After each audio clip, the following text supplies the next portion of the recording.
Hi, welcome to AltTabMe.com, the community that outlasts the release dates, Wildstar podcasts. In these podcasts, we talk about the upcoming MMO and everything and anything we think is awesome and we'd like to relay to you. So, there's a little bit of a thing. There's a little bit of a thing. There's a little thing. You There's a also little did say thing. Wildstar and A little bit of upcoming. a That's what thing. she said. I should just roll this so everybody can actually see how much trouble I have with this every time. There's a little bit of a catch. We only record for 30 minutes. At the end of that 30 minutes, no matter what we're talking about, we move on, we stop the podcast, and the idea behind that is that you can go to AltTabMe and you can participate with the community on anything that you'd like to hear in future podcasts, present podcasts, or the one that you're watching right now. So, with that said, today's podcast is going to be about game mechanics. That's going to be a plethora of stuff. We'll get into it when we start. But the clock starts now. All right, guys, Wildstar game mechanics. What are they, and what are we talking about? So, should we just start right off the bat with battle mechanics? Ooh, that just sounds like a good one. Yeah. Combat. Let's Combat. do this. combat. Oh boy. So, we've seen so far, anyone that's played MMOs in the past, there's almost like two different schools of combat. There's almost like a global cooldown stand cast time combat, and then there's action combat. And at the moment, we're seeing a lot more on the action combat. That seems to be like the new age form of MMOs, and Wildstar is going to be no different. We're seeing action style combat and a telegraph system. And we've gone into it in some of our other podcasts of the telegraph system, but we'll get a little bit further in depth on this one. We're seeing now telegraphs are going to be both they're going to be on the ground, just like we've seen in Guild Wars 2 with red rings and white rings. Now we're going to see red blankets and blue blankets and green, like, massive, encompassing. Yeah, I felt like using the word blankets. All right. Because it's going to blanket the canvas of the world. Anyways, so you have to, red is bad, green is good. Oh, look at that. 30 minutes is up, and we are... Oh, Hey, I The wasted blanket a limit podcast. has been reached. So, but I mean, that's the general concept, and there's a lot of room to move with that. And with Well, not only that, I mean, you talk about action combat versus stand and shoot combat, and some games have been moving. Like Guild Wars 2 had both. If you targeted on a mob or a person with Guild Wars 2 and say you were a ranger, you could still shoot your bow and it would go at that person. And usually you would hit with a lot of it, but some of the stuff you had to be in range, and some of the stuff was, you threw a big circle on the ground and hoped they'd stay in it so everything hit. Well, that's like a half and half action combat, stand and shoot combat. I think that's more of that's more of a splash damage combat. Right. Well, WildStar is complete action combat.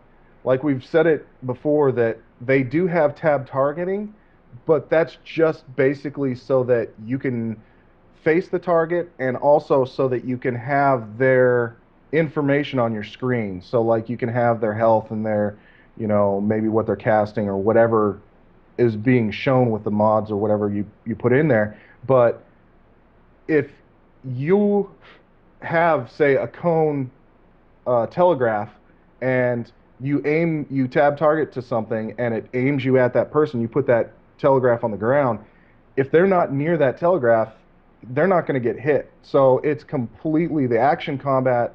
There's a lot more movement in this game. It's a lot more dependent on where you're standing and what you're doing versus just, I've got that guy in my sights and no matter what I do, it's going to hit him. Mm-hmm. Yeah, I think the idea that action combat can scare people away sometimes. I know that a lot of people on forums and that are active online and have an online presence are very into action combat, but the majority of players, specifically, I'd want to say Korean players too, like overseas players, they like to play with one hand. And so you often run into a situation where if you're putting action combat in, you're action combat better be intuitive. Mhm. Because for someone that's coming from WoW or someone that's coming from really any other MMO prior to that, Any Except for, like, standardized Terra MMO. or any Age of standardized theme park MMO, how about that? Hmm. Then you're used to tab style combat, and the idea that you have to have your hands on the keyboard and the mouse like an FPS and you have to be active all the time. Um, it's interesting and it's fun for me. I really enjoy it. I think it adds to the excitement of when you land that heal, like, or you land that attack. You're literally like, good job, good job. You know what I mean? So you're very excited that you did it. Um, but at the same time, you have to be aware of what's going on. And I really like the fact that they still give you a sort of little tiny bit of tab, just so that you can think about AltTabMe.com. Also, you can, like Tig said, you can keep track of who you're attacking and their health bar and stuff like that. Well, that's been rumored that I believe Gaffney stated that it would be an option that you could actually check it and turn it off completely. I don't know if that's true or not yet. We haven't seen anything for sure, but it seems like it's sort of like a middle ground option and like a bit of a learning curve thing for people trying to transition or whatnot. You can turn on and off tab targeting, but we don't know the specifics of it yet exactly. Like if it's completely changes it to tab, like all around, or not. I mean, I don't know. I haven't heard any specifics.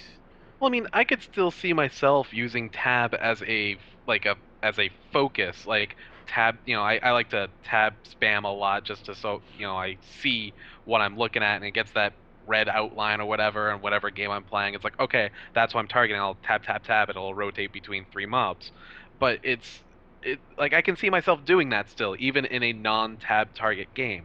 I just have to then go that extra step farther in making sure, okay, I'm actually in range for everything I'm doing. Like in Guild Wars 2, I mean, when you did an attack and it wasn't going to hit, it would still shoot off the attack. So you would kind of screw yourself if you weren't within range. It just seems like now you have almost a better gauge because you'll actually see how far you are because of your telegraph on the ground for anything that may have more than, a half second auto attack cast time, because it gives you that resource that you need to make yourself in range and positioning and all that other stuff. It's not going to just you're strafing around a guy and shooting your bow. You actually have to focus and shoot within that range. It's just Plus, it's a different mindset. it makes it very interesting for the person getting fired on too, like in PvP situations, because they get a chance to get the hell out. Right. And they did say, I believe they did say that in PvP you will not be able to see your enemy's reticule. Right. So you're gonna have to go off of the spell That's effects good. and what they're doing. If they're in Mhm. like the Karate Kid stance, then you're gonna get a crane kick to the face.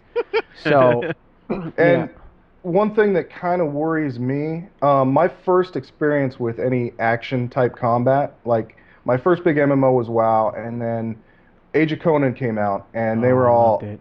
oh, anywhere you swing, if the mobs or the other players are in that arc, you get it. And they also had active defense where you could have a stronger defense on like your left or your right or your Yeah. forward.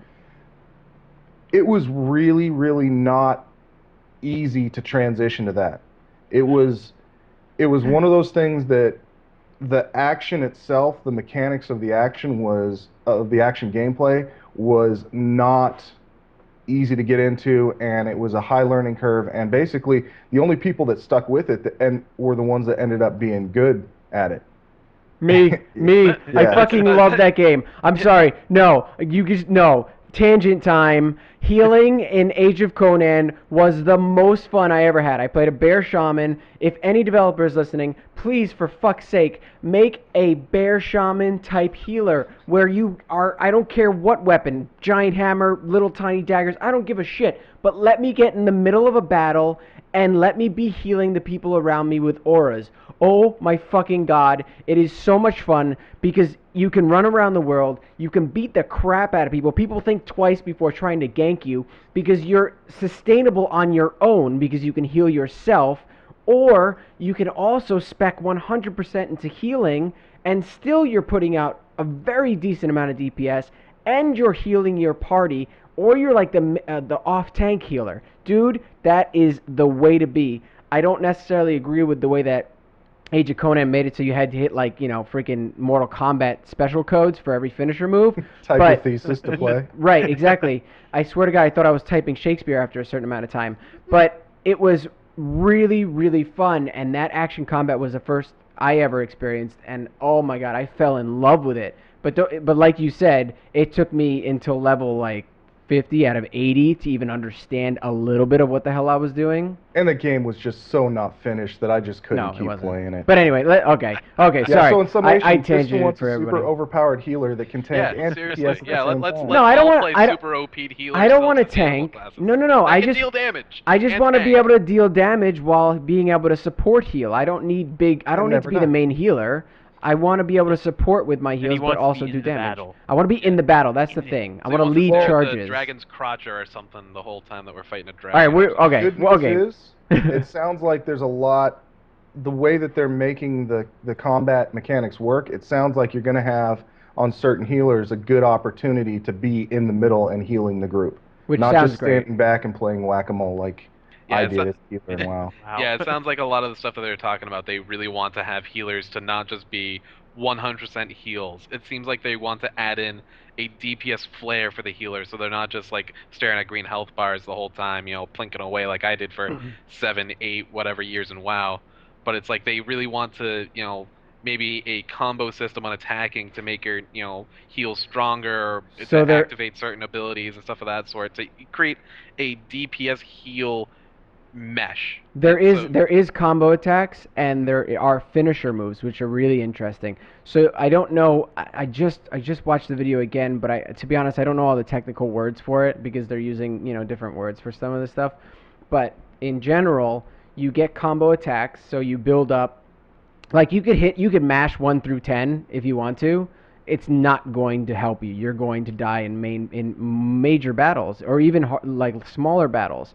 But if you hit 1, 4, 2, that might give you an extra boost, which then in turn might give you a finisher move that just like obliterates the enemy. And then you've got special utility skills that can, you know, add to your momentum, which helps you to level faster. So the faster you're killing things and the more efficient you are with killing, it helps you to set the pace of how fast you're leveling and how you're killing and how much experience you're getting. So it really rewards those that are not just mashing buttons and are learning their class, which is But awesome. but at the same time, they have to be really careful with that. You don't want to have a set standard rotation. Right. Like they Yeah. need to be able to have that system implemented where okay, you're doing everything you can to maximize your damage and your speed and efficiency in killing, but at the same time, they have to throw shit at you that breaks that.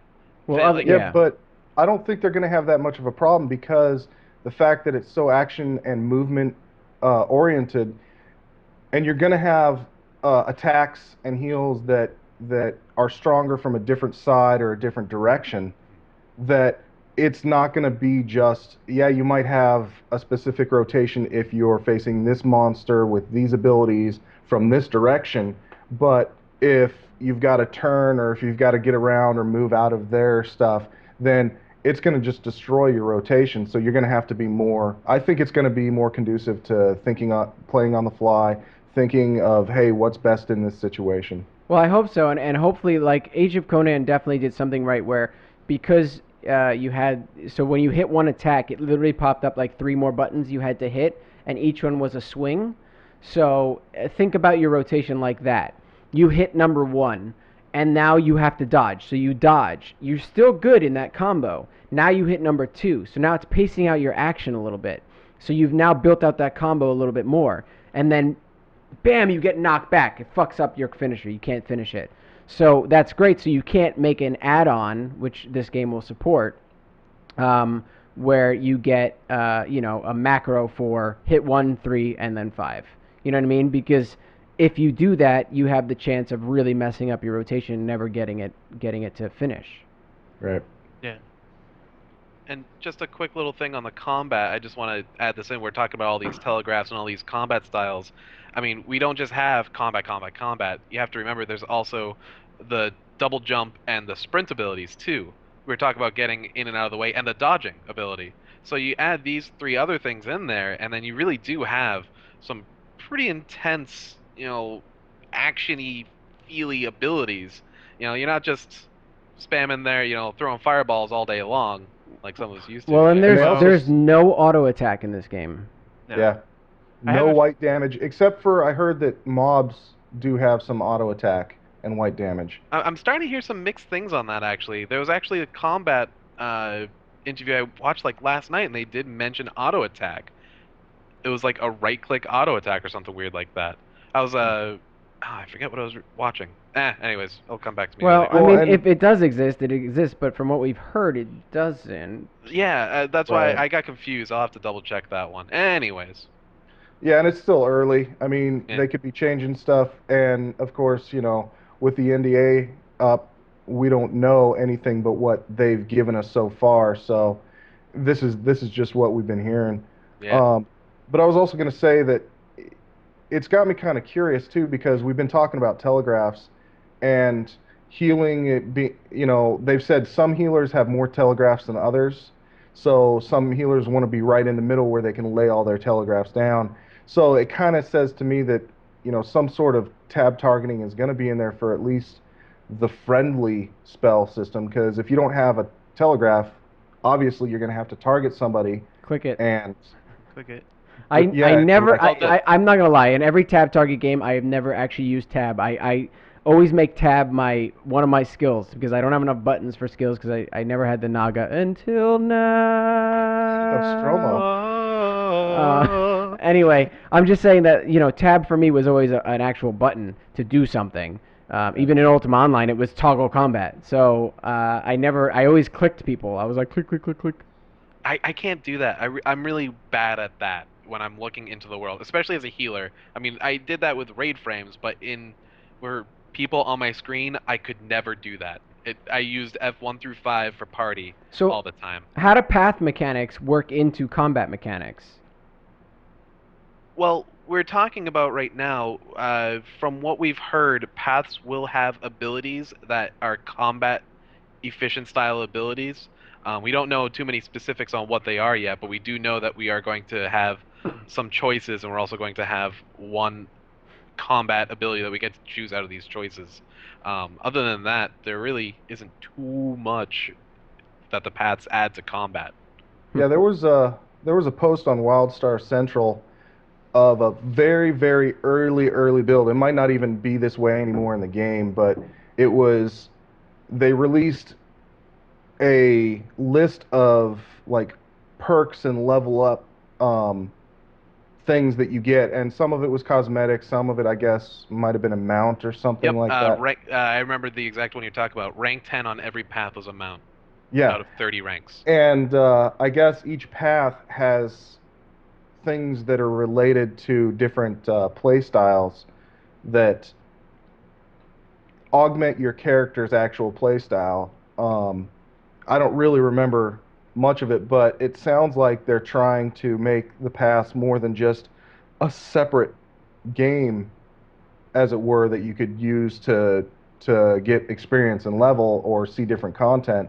But it sounds like they're also making it so that you can choose your path so that you can play your raids or your PvP or your war plots or whatever in the way that you like versus just, oh, this is what I do in PvE and my raids and my PvP are different. There needs to be some serious balance on that so that people don't just pick a path because it's more powerful than the other. It's been stated that they really want to balance it, but I really hope that they do. I mean, I can just imagine Everybody's a soldier, freaking- warrior is, They gotta now be careful with You that, can't be yeah. main healer unless you're the soldier path or something. You know what I Exactly, mean? you know, Yeah. Right. That to me, that worries me a little bit. That's the one little thing that I'm like, because it's like racials. Yeah. Racials are one of those things that Kind of, just yeah. make people roll things that want them in max. Oh, as soon as WoW made it where you could pay to change your racial, it was like you can't be in this guild, if this raiding group, if you're not this race for your Which sucks because it takes class. away from what they're building on, which is skill over, Yep. over whatever. Yeah. As Was long it as they ever can really ba- skill based? As long as they can balance it, though, it'll add an extra layer of uniqueness to you, depending on what you pick as a path and whatnot. and I mean, because that'll go down into your combat abilities and whatnot. So it'll diversify the classes even more, or your character even more from what you pick. Yeah, Well, and I think that's what they've been wanting to do with Pass. They want to make it so that you get to play the way you like to play, just more so if you choose the path that's right for you. well, like look at how much diversity now we're starting to get into each individual character. I mean, you're starting with a race, going to a class, then you're going to a path, and then you're looking at, how you're building your specific character within that class on stat, depending if heal, tank, or DPS. And then you can look into, trade skills and stuff of that sort later on that we don't know much about. We do know it exists, but that's it. And then you start looking at, you add in the housing, and I mean, you're really creating a personality individual to yourself within this game. I mean, they're not really making it too easy to cookie cut from just all the choices that we have right now. I really hope that we don't end up into a super min max at one point and we just see all the same characters with all the Yeah. same gear and same stats. But right now it's pretty intense. I feel like luckily with an MMO, they can patch. You know what I mean? They can patch stuff Exactly. like that, and I Yeah. think from the way it looks, and if they're, it also depends on success, how successful they are and how much resources they have after the game launches. Hopefully they have a lot, because then they have more time to, invest in certain things like that. Unlike Age of Conan that fell through the fucking shithole. Anyway, Well- some of the things. We've talked about some of the combat. We've talked about paths. There's a lot of game mechanics. So let's try to move on to another thing here. Plug and socket. That's another mechanic in the game. Yeah, we talked about that one briefly or intensely in the housing and the war plots. The simple plug and socket. You have an item that you can put into a generic socket in the ground, and it's like a housing development. Bam! Now it's in that socket. But it's all over the world too. It's not just in a housing or war plot area. There's supposed to be supposedly some like environmental items that you can almost move around in the real world. I think that's really heavily into the settler path that we've Yeah. talked about, and I mean that just adds a little extra flair. I mean, it's something else that you can interact with that isn't just battle quest, battle quest. It adds that environmental, almost Minecraft feel that you can customize slightly into your own view. Oh, I mean, And it yay. lets you change the world. Yeah, because the settler path, I believe they were stating that most of the serious buildings have plugs everywhere, on an outpost or a town or whatever, that they have to put it down in certain locations. But I think some of the smaller settler things, like their campfire and whatnot, they can decide where they want to put it down and maybe start a town. In other words, find a place where people are gathering and place a few buildings just as sort of like an outpost, which actually might translate well into open world PvP and starting battles and whatnot and stuff, because we'll set up over here and I hope so, set up over here and we'll control the zone because we got a whole outpost going on, we got Oh, a God, few I settler hope. buffs, I and then hope. it just turns into a cluster. Exactly. I really hope you can set up outposts and just be like, bunker in, bitches. Well, I'm reading into things, but I really think they will, because when we were talking about Pass, I saw that the Explorer had the ability to take over areas. So basically, what I was reading into that was you'll either have a opposite faction controlled or a neutral area that you cannot use the plug and socket feature in, but an explorer can go out there and claim that area and for his faction, and then all of a sudden you have access to those plug and sockets. You can get a settler in that starts putting up an outpost and walls and turrets or whatever they're allowed to plug into Yeah, that, and now all of a exactly. sudden your battle lines are moving and you're taking over area and you're encroaching on the Dominion's area or the Exiles area, or just taking over a strategic plot of neutral area, neutral land, that say you've got an explorer that can take you through a tunnel to the other side of the map that's just outside a Dominion town, and you can set up a settlement because you took over that area and build it up with a settler, and then you can go in and try to attack that town as your war plot or your guild or circle or whatever you have. Well, they even Yeah. showed the explorer, actually. They showed him finding a jump puzzle, and when he got to the top of the jump puzzle, it brought out snipers for his faction, that then shot down at the NPCs and helped him to take over that area. So your paths definitely do assist you in the PvE aspects. I think what we want to see, though, is having your paths assist you in the open world PvP aspects. But you have to also think, not every server is PvP, so how do they balance that? Yeah, there's going to be a lot of people flagging for PvP and PvE servers if they do that, just so that they can Well, get so they whatever. can break something. You know what I Yeah. mean? Break Like something, if yeah. if something's It's up gonna, there and you're it's not gonna in instigate PvP. battle. Yeah, which is Well, cool. even I on think a- that's good. Even on a PvE server, you've got your factions areas, you've got neutral areas, and you've got the other factions areas. If you go in the other factions areas, you're automatically flagged. If you're in a neutral area and you manage to take it over as, say, an explorer and claim it for your faction, then I'm assuming that the other people would have to, when they come in, the other faction, they would be flagged for PvP to try to take it over. You can't own a contested area. You can, like, you can't just You can own auto, you know, hubs. You can yeah, have hubs. it's like little parts of it that you can Yeah. claim for, exiles or claim for Dominion, and then that creates small little battles. But like the whole zone itself will always be uncontested. Yeah. Right. I just don't want that misinterpretation that like, oh my God, we're gonna control the world. What are we doing tonight, Pinky? Well, we will anyway. I'm We just will. saying. Pinky is definitely Pinky and the Brain are definitely Dominion. Well, at Thank you least for the catching brain. that reference. From okay. So there's some other mechanics here that we can touch on. We have about 5 minutes left. The non-global auction house. I know who Oh, wants I to love talk it. about that. Yes. Now, okay, God. let me just, Mike. I know you like to talk about this stuff. We have 5 minutes, my man. You got about 1 minute to talk about the non-global auction house. Go. Well, here's the thing with non-global. Well, global versus non-global. If you've got global, you've got... Time's up. Just kidding. Okay. Done. No, you've got so many people coming into it that you can't find those niche areas that are just neglected for making profits on. If that's the big thing about making profits through the auction house in a game, is you want to find those niches that there's not a lot of competition in. And if you've got a non-global auction house, so a server-based auction house, then you can find those a lot easier, and you can jump between them if somebody else comes in and joins in your niche. And that's the biggest thing for me.